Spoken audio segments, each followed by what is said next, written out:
আল্লাহ বলে না, আমার কোরআন থেকে ভুল পথে পরিচালিত করার চেষ্টা যাদের গানের দ্বারা, বাদ্যের দ্বারা, গায়িকার দ্বারা, গানের আসরের দ্বারা, নৃত্যের আসরের দ্বারা, নর্তকীর আসরের দ্বারা, হারাম অবৈধ গুনাহ মিশ্রিত আয়োজনের দ্বারা, আল্লাহ বলেন আমি আল্লাহ সাক্ষ্য দিচ্ছি ওরা মূর্খ মূর্খ মূর্খ ওরা।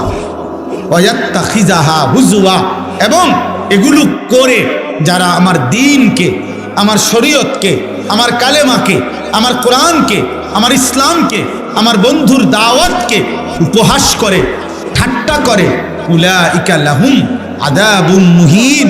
আমি আল্লাহ ওয়াদা দিলাম বন্ধু, এই গানে আসক্ত, বাদ্যে আসক্ত, নারীতে আসক্ত, নায়িকায় আসক্ত, গায়িকায় আসক্ত, গানের আসরে মত্ত, নায়িকার আসরে মত্ত, নৃত্যে মত্ত, হারাম ক্রীড়ায় ব্যস্ত, হারাম কৌতুকে ব্যস্ত, হারাম বিনোদনে ব্যস্ত, গুনাহ মিশ্রিত আয়োজনে ব্যস্ত, খোদার কসম আল্লাহ বলেন আমি ওয়াদা দিলাম আমি তাদের জন্য আযাবুম মুহিন, লজ্জাকর অপমানজনক আযাব নির্ধারণ করেছি।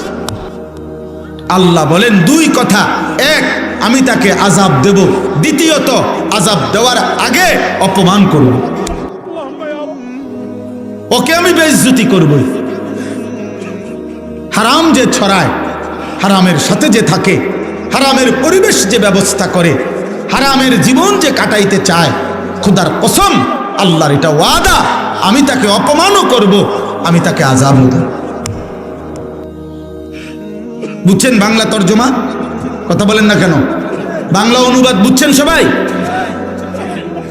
কোরআনুল কারীমের মধ্যে আছে, আল্লাহ তাআলা বলেন সূরা নূরের মধ্যে 18 নম্বর পারায় 24 নম্বর সূরা, ইন্নাল্লাযীনা ইউহিব্বুনা আন তাশিআল ফাহিশা ফিল্লাযীনা আমানু।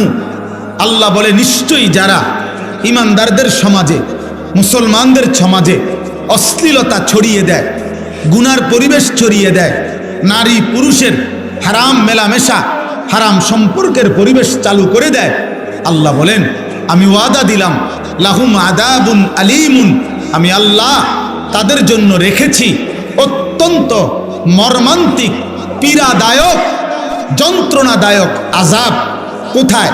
ফিদ দুনিয়া ওয়াল আখিরা, দুনিয়াতেও আখিরাতেও।